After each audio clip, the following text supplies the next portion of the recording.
Hi, everybody. Welcome to the HOPEcast, a podcast from Hope Church in Richmond, Virginia, where we're talking about life and faith. And we are joined today by Catherine Turner. Catherine Turner. Oh, I forgot to introduce myself. This is David Dwight, one of the team at Hope. And I am joined today by Catherine Turner. Catherine is our pastor of discipleship, and she has been in this role a little over 90 days. And we are really thrilled to have Catherine bring her vision for growth in Christ and her leadership skills to our staff and the Life of Hope Church. So welcome. Thank you. I'm so glad I have this opportunity Yeah, today. this is fun. So our topic today is relationships in a general sense. And as we've been moving through our podcast, we are given a few questions to engage with, and then we can sort of freelance as we go through them. But the idea is relationships in general. It will be helpful, I think, for listeners to know. Catherine, her professional life for the season leading up to Hope Church has been as a professional counselor. And so being in depth of conversation with people about life and challenges, relationships, has been very much a part of your professional life. And now we get the benefit of having that expertise combined with your ministry training and background. So we're glad for that. So if you were wondering, she sounds a little bit like a professional counselor. Just wanted you to have a heads up on that. So we're happy about that. Yes. Okay, so the first question, I'm going to start it off and offer it to you. What are some qualities, Catherine, you would say of a healthy relationship? Yeah. So in my role as a counselor, I loved most working with couples. Couples who've been married for many decades, newly engaged couples, and everybody in between. Because there's a lot of conversations folks tend to not have before they make commitments to one another. And it's usually conflicts or problems sort of arise, I think, often because of that lack of conversations. So for instance, for some couples, there was quite a bit folks who had not talked about how does faith, where do we stand on faith? And if we're going to be living our lives together and doing life together, or growing our family, what does that look like? Does faith have a role at all in our relationship and where we're going? And so helping people navigate, let's have those conversations. Let's have as many of them, all of them right out the gate. But qualities would be, so open communication. Okay. For sure is one. The type of couples counseling, the lean or approach I am most fond of is the Gottman, Gottman, the Gottman method. And it's a husband and wife team, John and Julie Gottman. And they've been studying couples and writing about it and coaching others for over 50 years now. Okay. So they sort of know what they're talking about. But they break it down to what's called the sound relationship house. And the bottom three floors, when you're looking at it, you start with the foundation, right? You want to have a strong foundation. The bottom three floors are all about friendship and intimacy and knowing your partner more, having fondness and admiration towards your partner, having a positive perspective towards him or her. Those are all some of the elements. When that's at our foundation in our relationships, we're more likely to navigate conflict with a better mindset, if that makes sense. Yeah. Yeah. I know I listened just the other day to the episode that you did with Elizabeth. And so I'm going to expand on the question you asked me. What would you say are some of the qualities of a healthy relationship that you and Elizabeth have gained over the years or recognize in your own? So I think for the moment here, we're in the marriage space. We have tried to learn from our stumbles and our mistakes and our miscues and our frustrations and where marriage got hard and frustrating. And we've tried to say, okay, can we just try to talk about this and learn about this? What Right. happened here? Yeah. Where did this get sideways? Stuff like that. And so communication, and when we talk and teach on marriage, we say communication is 90% of the game. Absolutely. A lot of that we connect to expectations. Expectations are a huge part of relationships and a huge part of marriage relationships. What expectations we brought into it. How did we envision that certain parts of our life and our relationship were going to work?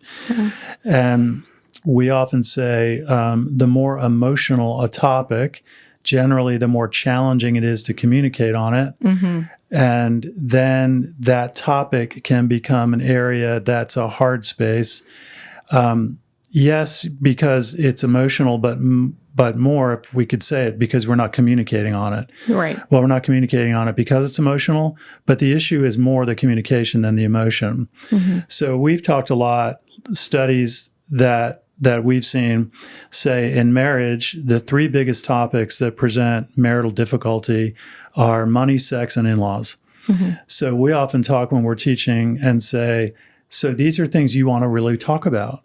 Well, people might say, but they're not easy to talk about, which we respect and appreciate. Exactly. They're not. Why you should. Exactly. They're not easy to talk about. Why are they not easy to talk about? Because they have a lot of emotion wrapped up in them. More words that would come with emotion might be things like vulnerability, insecurity, fear, shame, rejection. Now we're really getting into what keeps transparent communication from happening. So then we're into, well, what if we can grow in our understanding, our appreciation, our sincerity with each other, grace for each other. Right. And so I think you were talking about from the Gottmans, friendship and intimacy. We talk a good bit about intimacy. We joke a little bit about it because, I will start a session and say, we're going to talk about intimacy. And we make a little joke, which is like, hey, all you men out there, that's not a veiled word for sex. It actually means intimate. And what does intimate mean? Right. Sincere and transparent and vulnerable. If you grew up in a family or an environment where that was modeled for you, first of all, you're really fortunate. Second of all, you're in a very small percentage. Right. So learning transparency, sincerity, vulnerability in communication, that's a real learning curve for most people. Now, there are ways you do that in a marriage relationship.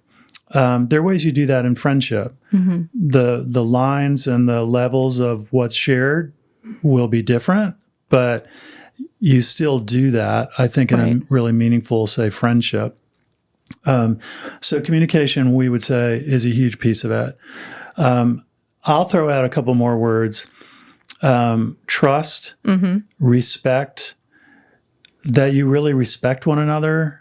And I'm thinking right now, each one of these words is like its own podcast. Oh my gosh. What does it mean to trust somebody? Great. We're going to start that next week. What does it mean to respect each other? Maybe we could do that. We could have the Catherine Turner series in the HOPEcast, and we could tee up one of these words each time. Transparency, honesty, the less hiding there is, the healthier a relationship will be. And maybe if people wondered, when you say hiding, what do you mean by that? I mean all of that. I mean all the levels of hiding. And then, of course, friendship, having fun together, being able to laugh together, have a sense of humor together. Genuinely wanting to spend time with each other is huge. Cultivating some shared interests, stuff you like to do together. All that kind of stuff, I think, adds to it. Yeah. If we can go back for a second, when you're talking about communication, and I think navigating conflict, this is applicable in friendship relationships too, not just marriage. But when you were talking about vulnerabilities, a Gottmanism, one of their phrases is enduring vulnerabilities. And it's like those, I call them emotional potholes that you don't know it's there sometimes until you hit it. Sometimes it can be catastrophic or it might also be an opportunity to open up the communication. So they're enduring because they're something that we each carry with us for our lifetime.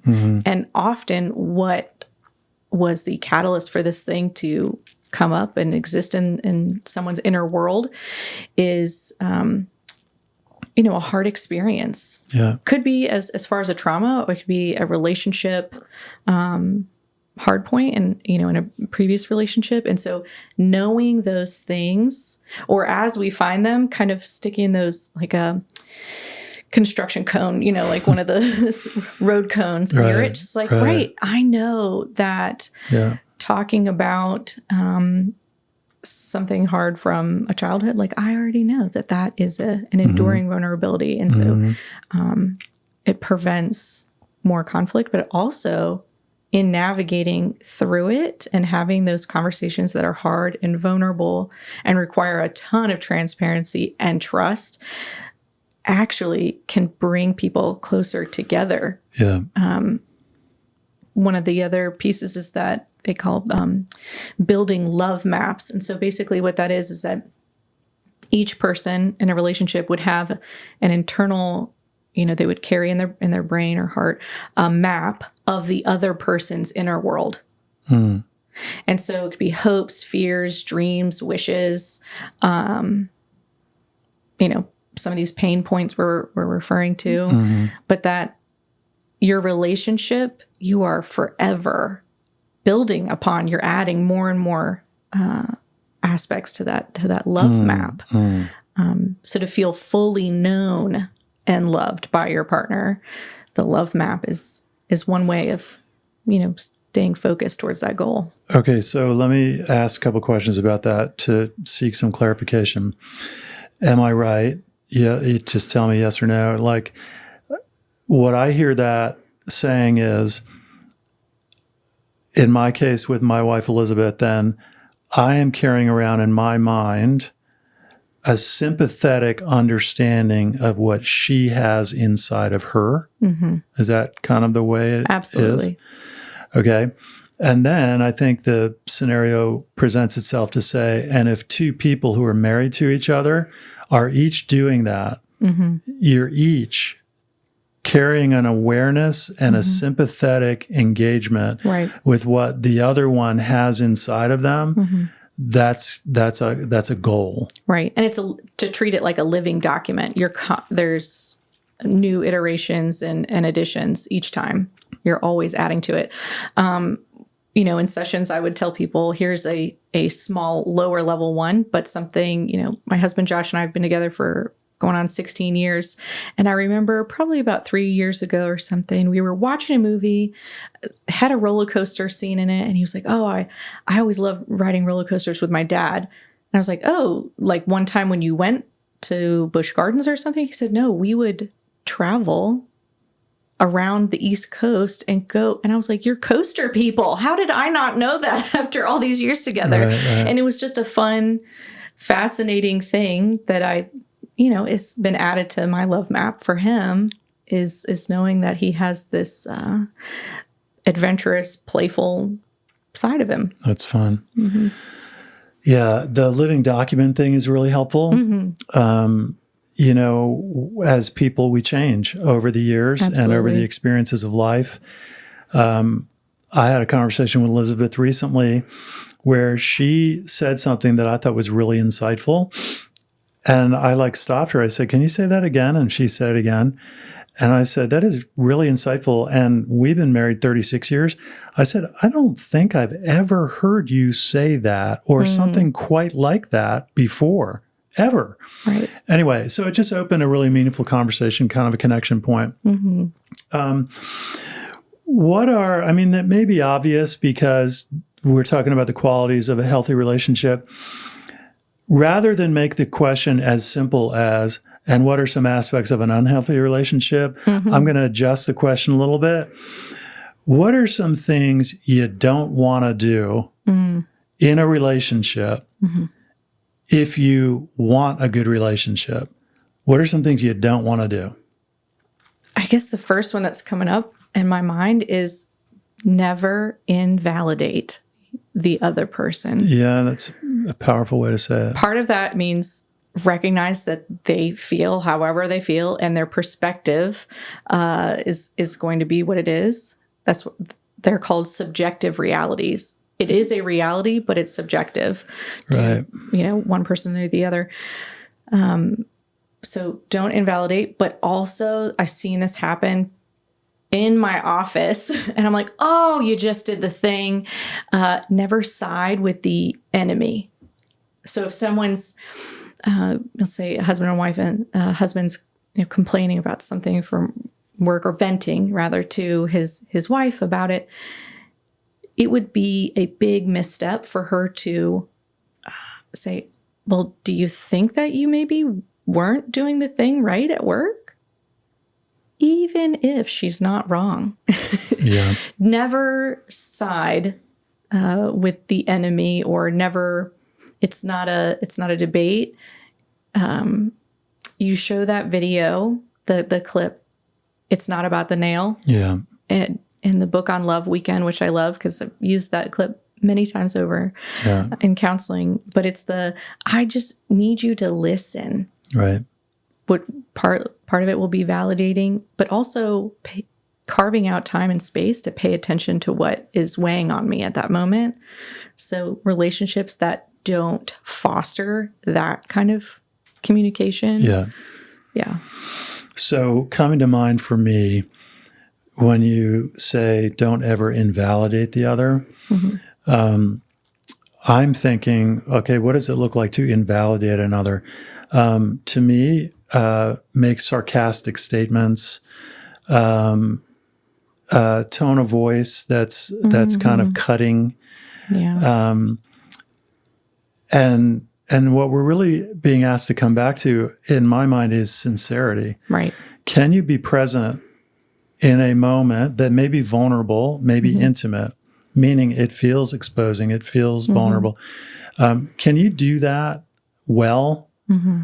Or do you get uncomfortable enough in those moments that your way of avoiding the discomfort is to make a sarcastic comment or redirect, Right. or say something that you think is funny to try to lighten the air in Add this some topic? levity. Because frankly, to say it plainly, because you can't handle it.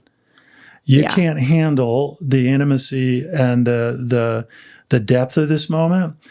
And when we can't handle that, we tend to do these things. We'll make some sarcastic thing. We'll make some silly joke, all of which is intended to change the feel of this thing right now, because I'm feeling so uncomfortable with this level of intimacy and exposure. For the listener, right? Not for the speaker, that they would, they can't handle it. So it's a, squirrel, Right. a quick redirect. It's a coping mechanism because I cannot handle the intimacy of this moment. The reason I'm saying that is because some people around Hope have heard me share. I've had a long journey of my own growth in this area, because I can think of times in my life where I realized, David, you need to really start paying attention and grow into this understanding of sincerity and intimacy. Because I can think back on times very regretfully, there was an intimate moment and I was the guy who made the sarcastic comment because I couldn't handle it. Right. And I've had to really pay attention to that and try to address that. Right. It's fun to watch people make that connection, especially, in relationships and marriages, where I'll call it out and I'll say, this is sort of like emotional nakedness. And so if we don't do this well, the other forms of intimacy, we can't be surprised when those are difficult or not what we would want them to be. And so showing up for each other in these, emotional, mental spaces paves the way for all sorts of wonderful things. Right. It also makes me think, I don't know if it does for you, David, but is this part of why we struggle in our faith with that emotional intimacy with Jesus? Because of we find it hard to be in that level of intimacy with one another as humans. Yeah. To fathom that he wants to spend time with us and for us to come to him with all of the hard, bad, and ugly. Yeah. I have a supposition that most of us human beings are fearful and insecure, and that all of that lies just a little beneath the surface. Right. If we wanted to add a few other words to it, it might be there may be aspects of shame that we carry with us, fear of rejection that we carry with us. Yeah. So, for many adults, we've learned how to appear well put together, but just a little bit beneath the surface is fear. How do you know that? Because a conversation's happening and then somebody kind of has a minor explosion and you're like, where did that come from? Well, something that somebody said hit on one of those landmines, one of those fear touch points. And you're like, I had no idea. Well, this is what we're dealing with when we're dealing with human beings. Right. So in a marriage relationship, I think if we're fortunate, there will be things that the two in the couple will know about each other that nobody else knows. Right. It's part of this sanctity of a marriage relationship. There are things that Elizabeth knows about me, my inner world, my fears, that nobody else knows. And there are things that I know about her that nobody else knows. Part of the beauty of a positive marriage is that we hold that knowledge on one another's behalf with a kind of sacred trust. And when we know these places of fear and insecurity about each other, and we handle them with gentleness and grace, a lot of beautiful stuff happens. Absolutely. Sometimes, if you know these things about each other, there can be a moment, let's say a couple are having an argument, and arguments are part of life, and you're having an argument and you're just getting really frustrated. There's a temptation to want to jab a dagger into one of those fear places that you know about. Right. And we plead with couples when we do our marriage weekends, don't do that. Don't do that. Because the amount of work it takes to grow the trust, to know these things about each other, Right. and handle them with grace and sympathy, that trust can just get smashed if in a moment one of you pulls out a dagger and drives it into one of those fearful, vulnerable places. Right. And hurt people often hurt people. Right. Yeah. Right. How about, I want to ask a couple other questions that we've been presented with. In a digital age, relationships come through a lot of different ways, a lot more ways than prior to a digital age.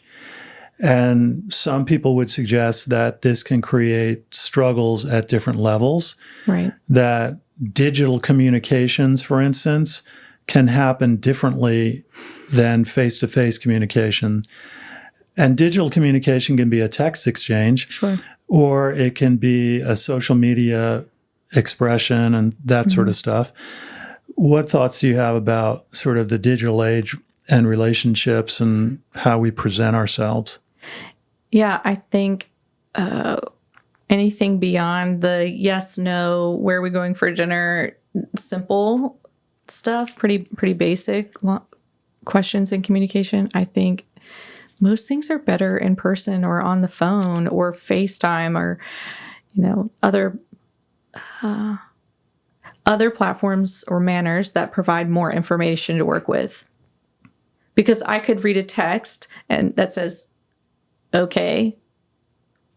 And depending on what I'm feeling in the day or maybe how I'm perceiving the person that I'm texting, was it okay? Was it like, okay? Right. Not like, okay, whatever. Right. So these pitfalls, some that we can avoid, hopefully, would be to, try to just use it as a tool, but not lean into it to where we're doing these levels of interpretation of, well, what did that emoji mean? Right. which, there's some pretty great ones out there. They've gotten more sophisticated, more or less. But at the end of the day, unless you really, really, really knew that person and could read their dry humor in the text, it's probably best just to, speak to them one-on-one. So it's interesting for me to think about this a little bit, that relationships in their realist are two people that are in one another's presence, right, able to see each other face to face and communicate. So like, let's say that sets up as the realist level, the most real way relationships happen. Digital communication can happen in a lot of ways that are not two people physically in one another's presence, face to face with each other. Lots of studies suggest this might alter then the way we communicate, what we're willing to communicate, that there are many subtle layers of how we can hide or manage what we're conveying as ourselves when it's digital communication. Everybody knows sort of the idea of the person who's working really hard to present a super happy, well put together life on, Facebook or Instagram. Right. And then, of course, there are more layers, which is, now I'm going to flip the script and I want to show you how authentic I am, that I'm going to give you the video of me waking up in the morning with my hair all over the place. And even that's all managed. It's all a very thoughtful, manufactured effort at giving an impression. Right. When you're face to face in another person's presence, you just can't manufacture that way. Right. You can't move through the digital shades of impression management. And so it brings a lot of adjustments to what happens with relating with other people. I think we have a desire for actual connection. Absolutely. In-person, face-to-face connection. Yep. It's interesting, isn't it? And maybe we'll bring a little bit of the faith component in. There's a really high emphasis, particularly in the Old Testament, on seeing the face of God. It's a pretty significant idea. From when Moses is interacting with God and God says, you can't see my face. Basically, you can't handle it. Right. What does that mean? Like, that level of exposure and intimacy you can't handle. How about the idea of the number 6 blessing? The Lord bless you and keep you, and the Lord make his face shine upon you. The Lord turn his face to you and give you his peace. The whole emphasis is on face-to-face intimacy. And so what would you say in terms of, maybe one, do you have any comments on face-to-face intimacy with God? Okay, as a counselor, but as a discipleship pastor, wanting to help people be able to grow in this relationship with God. Any thoughts on just that face-to-face intimacy with God idea? All sorts of thoughts. Thinking about your sermon the other week of the hemorrhagic woman, and he stops right there. She touches the hem, a string on his robe, just so desperate for healing. And she's at his feet level, not face level. And he stops the entire crowd, the whole moment, to turn towards her, to have face-to-face interaction when he could have just kept moving.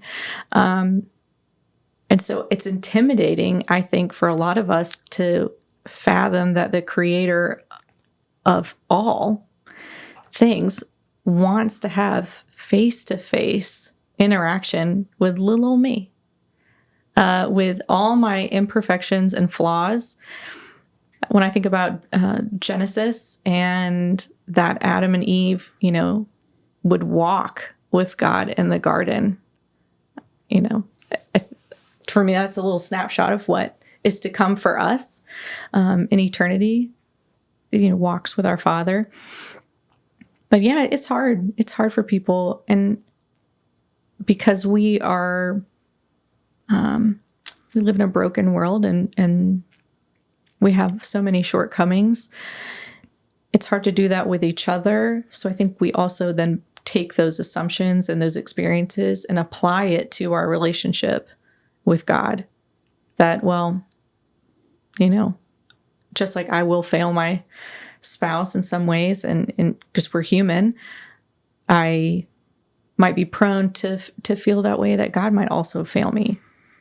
So separating out, parsing out, right, here's our best attempts at interactions with each other. And just a safe assumption is that with God, it is infinitely more than we could ever imagine, produce, dream of, wish for. Mm-hmm. It's really interesting to me to think God, I don't even really know how to say this. Maybe the best stab at it would be something like this. God would be the absolute master of intimacy. Mm-hmm. So where we may be feeling uncomfortable or insecure when an intimate moment comes along, Mm-hmm. God has none of that sort of discomfort, insecurity that reduces his ability to enter intimate moments. Like to think God is better at intimacy than anyone we've ever met. Mm-hmm. That's kind of an inviting thought to me. Mm-hmm. I want to ask about sort of progress in relationships. Mm-hmm. In healthy relationships, it seems that there's a sort of commensurate amount of exposure to how well and how long we've known each other, right? There's almost like stages. Mm-hmm. Could you speak to sort of healthy stages of relationships from a beginner one to one that grows to be really deeply meaningful? I don't know if I have like a Jungian version of in our infant stage. Turnerian? Yeah. I love making new words up. So I could tell when you said hemorrhagic a few minutes ago. That is like the more PC versus the woman who bled for 12 years. Okay, but like who knows what hemorrhagic means? All the clinical people out there listening. Well, we called it out, didn't we? We did. There's this thought that if you were to ask any couple who's been together for numerous decades, that they would identify that they've had many different relationships throughout the course of their marriage, meaning who we were at the beginning shifted when we moved into that next phase of life, whether that was, finishing school, becoming, getting married. Then when you become parents, that's a whole other thing. Mm-hmm. A friend of ours recently gave birth to their first child. And I said, I'm so excited for you. When you get to see your husband hold your baby, you're going to love him in a way you didn't even know was possible yet. And that their relationship is they're in the transition. They're in the doorway of moving into that next relationship within their marriage, if that makes sense. And so we do that, progressively. Kids go off to college or careers get wrapped up. And we have another mutual friend who's, maybe closer to what's the next chapter after doing what I've been doing for however many years. That how we show up in our relationship will, no doubt be impacted by that. And so we get to have many different relationships within our one marriage. And I think that's exciting you get to be different, and that there's flexibility. That it's not, well, this is not who you were when we got together. Anytime I've ever heard that kind of sentiment, I thought, well, who said you weren't going to change? In fact, when we look at science, isn't evolution the thing that keeps people, creatures alive? Is their ability to? Yeah. Well, when you're 50, you really don't want your husband to still be 24. You would like him to have grown a bit over the years, right? Absolutely. In terms of like friendships, a certain aspect of a healthy relationship and health in a relationship, I'm thinking of two streams of parity. one of those streams is exposure connected to something like how long we've known each other, how much time we've spent together. Right. Right. So I don't know. I'm thinking of like an episode of Seinfeld or something. And somebody who doesn't get it with relationships, I'm thinking of Kramer or something, but, he's at a party and he meets somebody. Yeah. And hopefully they're not double dipping the chip. Well, it could be like George or, but anyway, it would be a moment like this where George says to Kramer, "Hi, nice to meet you. How are you tonight?" And Kramer says, "I feel insecure. I just need you to be near me now." And George is like, what? Right? Okay, so that's like too much intimacy for a first meeting. Yeah. Right? Yeah. It could be very appropriate for two people who are very close friends and have known each other for a long time. It could be very appropriate for a married couple, but like it's out of parity for, meeting somebody at the crab dip, So amount of knowing with length of time we've spent together, there's some parity element to that, right? The flip side would be if we have spent now a lot of time together, we have a long-standing relationship, right, but one or both of you has never brought anything transparent into it. Then something's missing. If we've known each other a long time, right? Yeah. Or if the transparency is very one-sided. It doesn't have a reasonable level of parity. Yeah. So one person shares a lot of transparency and vulnerability and the other doesn't share any. Something's missing. Now, that can happen in marriages sometimes. Oh, sure. You can have that missing piece. Yeah. So any comments on that in terms of a relationship that's close and meaningful? I think we'd put it in the category of a really rich friendship, not a marriage, but a really rich friendship. Yeah, I was thinking for the folks who maybe have been friends for a long time, but at the end or at some passage of time, they realize that, gosh, we haven't really gone too far below the surface. It makes me think, well, how much effort was put into guarding? Yeah. To maintaining that wall. Yeah. That you only ever allowed them, but so close. Yeah. So it's a trust exercise to, like an exchange, like here, I'll be this ounce of vulnerability. I watch and wait and see how you match it. I call it trust testing. Yeah. And if you match it, then I feel comfortable. I'm okay. Right. And then that can be part of the rhythm there. But, yeah. Right. Yeah. That trust testing is an important part of the formation of relationships. We give each other, we give the other a little bit. And whether we knew that we were calculating this or not, we're gauging how they responded to that little bit. And if they respond with sincerity and appreciation, then we feel, okay, this feels safe enough to keep going. Right. And you probably know this. I'm sure you know it from counseling, from the ministry side of counseling in the church. If somebody had a counseling appointment with you, generally when it's a new relationship, the first few minutes does have a lot of trust testing.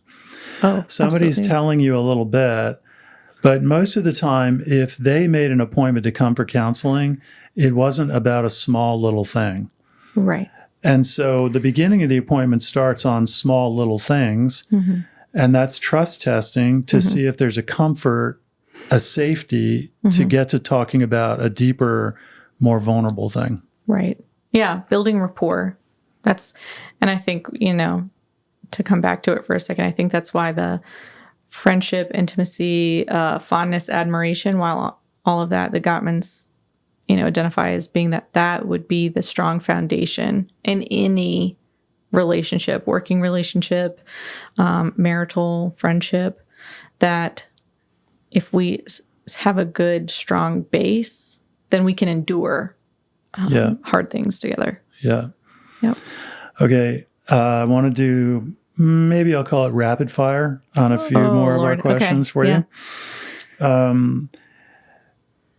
Is it ever appropriate to break off a relationship?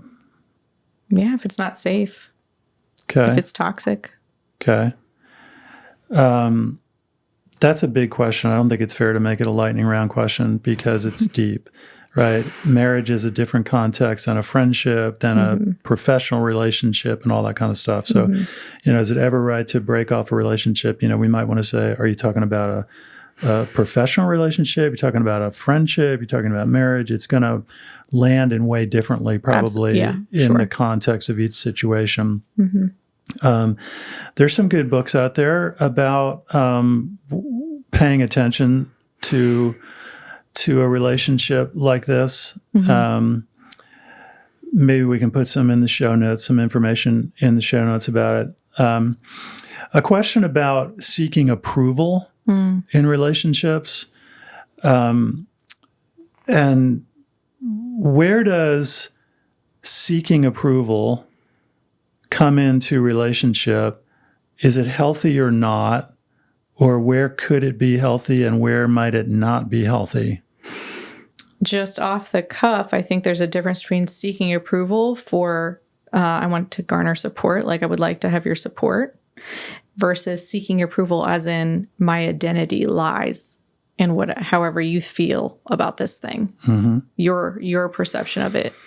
So that's the distinction that I'm thinking of when you say that. Identity is pretty deep water, right? Because, we could have a feeling that our identity was, deeply, deeply wounded, or it was just sort of, I don't know how to say it, like pinged with a zinger of a comment or something like that. Like we got some criticism back.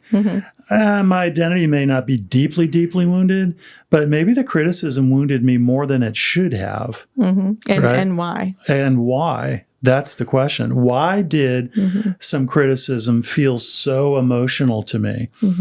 That to me is a great place for prayer and maybe talking to a trusted person about. Absolutely, sure.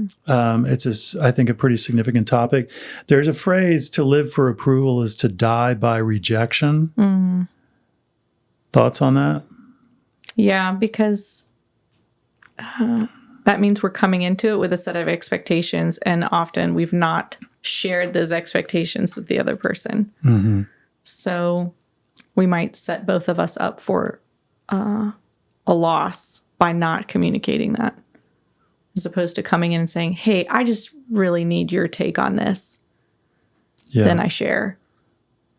And if we're really trying to live for approval, it's going to be very difficult to be a person of consistent character because every different context, every different person I'm with is going to make me behave differently because I'm seeking the approval of that moment, that person, that situation.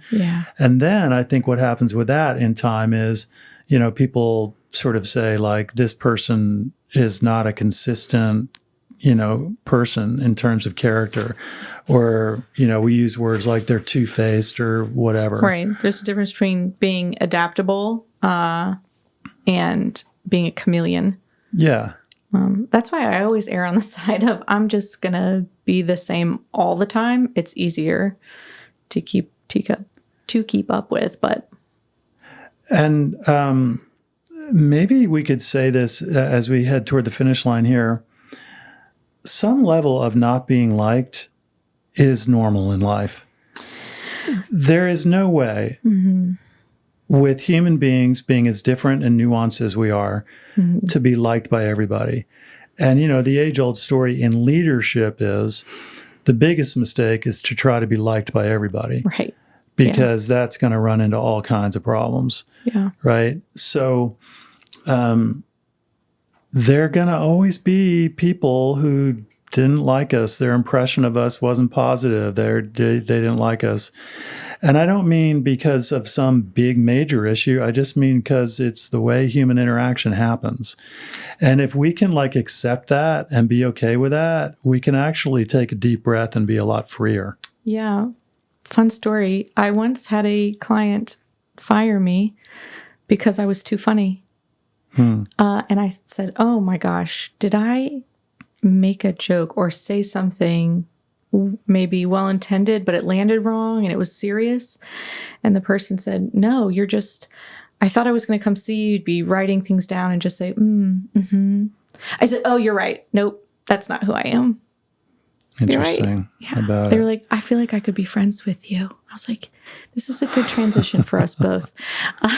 So yeah, just being who you are as a parent of a 9-year-old, there's a lot of that in that age window at that phase of life of kids learning that you're not going to be liked by everybody, but that's okay. Right? If your identity is secure in something higher, this is just a learning moment. Yeah. Any other thoughts, questions from you as we close out? No, this has been fun. I enjoy this. Really I can't fun. wait to launch into our relationship series. The Turner relationship series. There's a bunch of content we didn't talk about today. Maybe we'll save it for another podcast. Things like what's happening in our society with relationships, what's happening in cultural trends with relationships. There's lots out about how we are currently living in a culture of loneliness. There's a lot out about how the younger generation is either choosing not to get married or not to have children. Right. And that has a lot of its own interesting things to consider. So maybe we'll tee that up for a future episode. But thanks for joining today. Absolutely. Thank you. Okay, everybody. Thanks for joining us on the HOPEcast. We're glad you've been with us today. And we are at Hope Church in Richmond, Virginia, hopechurchrva.com if you're interested in knowing any more. And this podcast, as well as a couple of others from Hope Sermons and the FamCast, Family Ministry from Hope Church, are available on all the normal podcast platforms. Thanks for joining us today, and we look forward to next time.